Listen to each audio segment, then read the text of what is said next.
Point, जब ray of light जो है ऑब्लिकली फॉल करती है at the pole of mirror, pole of curve mirror, pole of curve mirror पर obliquely fall करेगी तो वो ऑब्लिकली जो है रिफ्लेक्टेड बैक भी हो जाएगी, making equal angles with the principal axis, making equal angles of reflection with the principal axis. Principal axis के साथ वो equal angle of reflection form करेगी। जैसे ये कॉन्केव मिरर है, ये कॉन्वेक्स मिरर है ना, ये कॉन्वेक्स मिरर। अब ये जो है इसका प्रिंसिपल एक्सिस है, ये फोकस, ये सेंटर ऑफ कर्वेचर और ये पोल।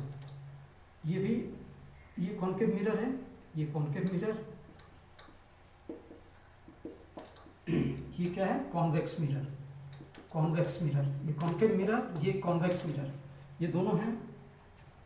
ये हमारा पोल हो गया, ये फोकस, ये सेंटर ऑफ कर्वेचर है ना।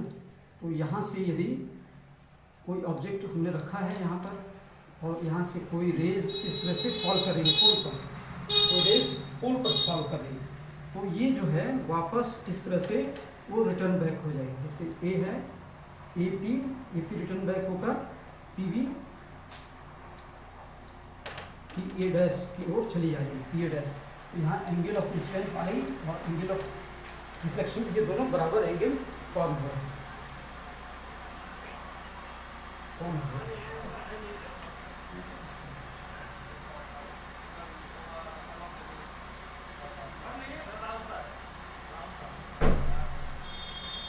तो ये जो है दोनों फॉर्म कर रहे हैं, प्रिंसिपल एक्सिस कॉन्केव मिरर और प्रिंसिपल एक्सिस, ये कॉन्वेक्स मिरर। अब यहाँ पर भी हम यदि एक ऑब्जेक्ट लेते हैं और ये ऑब्जेक्ट से हमारा रेज जो है इस तरह से ये इस पर फॉल कर रहा है और ये सीधे वापस रिटर्न बैक हो जा रहा है ना।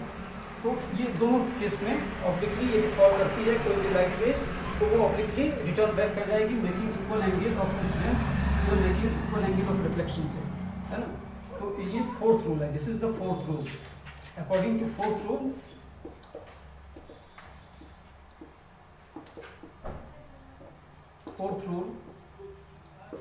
the light rays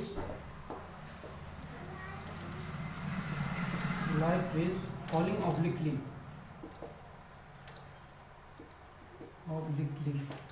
at pole